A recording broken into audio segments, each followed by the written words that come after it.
Bismillahirrahmanirrahim. Assalamualaikum warahmatullahi wabarakatuh.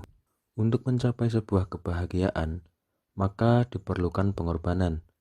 Kira-kira begitulah maksud dari pepatah yang kemudian menjadi moto dari Provinsi Jawa Timur, Jer Basuki Mowobeyo.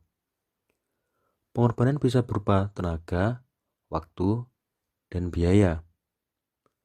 Berbicara mengenai biaya, untuk mencari ilmu pun juga memerlukan biaya yang lumayan tinggi. Setiap tahun hampir naik mengikuti laju inflasi tahunan. Hal ini sesuai dengan sifat-sifat dari biaya pendidikan itu sendiri, yaitu memiliki tren selalu naik, serta dipengaruhi oleh mutu dan jenis lembaga pendidikan. Burhanuddin Azharnuji menyebut biaya sebagai salah satu syarat mencari ilmu dengan istilah bulghatin. Makna biaya secara luas berarti segala sumber daya dan bekal yang digunakan selama proses mencari ilmu atau bersekolah. Biaya tersebut bisa berbentuk biaya transportasi ke sekolah, membayar SPP, maupun membeli buku dan alat tulis. Begitu besarnya biaya pendidikan ini, diperlukan perencanaan yang matang bagi orang tua jauh-jauh hari sebelum anaknya masuk usia sekolah. Perencanaan biaya pendidikan anak adalah dana yang sengaja dipisahkan untuk digunakan khusus bagi kebutuhan pendidikan anak di masa mendatang. Dengan perencanaan yang baik, anak akan terjamin kelangsungan pendidikannya, sehingga tidak akan ada lagi cerita putus sekolah karena kekurangan biaya. Sekarang kan ada bantuan dari pemerintah untuk biaya pendidikan kan? Ngapain harus repot-repot segala? Nah, ini, mari kita perbaharui lagi jalan pikir kita. Begini, memang salah satu tugas pemerintah sebagaimana tertuang dalam pembukaan Undang-Undang Dasar 1945 adalah mencerdaskan kehidupan bangsa. Pemerintah pun menggelontorkan dana tak kurang dari 20% APBN-nya untuk dunia pendidikan. Bagus dong, kita nggak perlu lagi repot-repot mikirin biaya pendidikan anak. Eits, jangan lupakan sebuah hadis tentang sifat mandiri yang diriwayatkan oleh Imam Bukhari ini loh ya. Hadis ini berbunyi, Anil Miqdam radhiyallahu anhu, an Rasulillahi sallallahu alaihi wasallam qala, Ma akala ahadun ta'aman qattu khairun min an yakula min amali yadihi. Wa inna nabiyallahi Dawud alaihi salam kana yakulu min amali yadihi. Yang artinya, dari Mikdam, dari Rasulullah SAW, beliau bersabda, tiada sesuap pun makanan yang lebih baik daripada makanan hasil jerih payahnya sendiri. Sungguh, Nabi Daud alaihissalam itu makan dari hasil keringatnya sendiri. Lihat tuh, hasil jerih payah sendiri, bukan suapan dari orang lain atau pemerintah. Dengan mampu membiayai sekolah anak dari hasil jerih payah kita sendiri, seolah itu ada rasa kepuasan tersendiri, ada berkah di dalamnya. Jangan menggantungkan diri pada bantuan orang lain terus.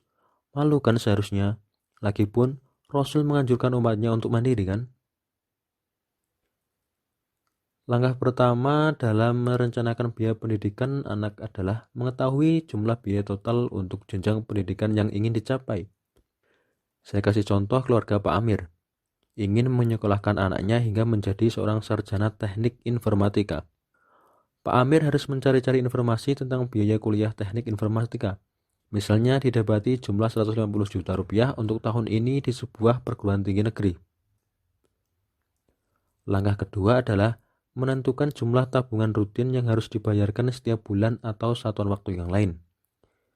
Jika memperhitungkan nilai inflasi dan anak Pak Amir akan berkuliah 19 tahun lagi, maka wajib bagi Pak Amir untuk menyisihkan uang sebesar 1,4 juta rupiah per bulan mulai dari saat ini. Jumlah yang dikeluarkan akan berbeda jika Pak Amir merencanakannya dengan waktu yang berbeda. Dengan prinsip, semakin awal dipersiapkan, semakin baik. Akan semakin baik pula jika Pak Amir menyimpan dana tersebut dalam bentuk instrumen investasi syariah. Bisa reksadana syariah, obligasi syariah, maupun saham syariah. Info lebih lanjut bisa menghubungi OJK ya. Langkah terakhir adalah disiplin dalam membayar dana pendidikan anak. Setiap bulan wajib mengisi dana pendidikan ini sebelum habis digunakan untuk kebutuhan lain-lainnya. Menurut standar OJK, Jumlah uang yang disisihkan untuk pendidikan anak idealnya adalah 20% dari pendapatan bulanan. Kalau menurut contoh tadi, berarti Pak Amir setidaknya harus memiliki penghasilan sebanyak 7 juta rupiah per bulan. Bagaimana jika pendapatan Pak Amir tidak mencapai itu? Misalnya 2,5 juta per bulan.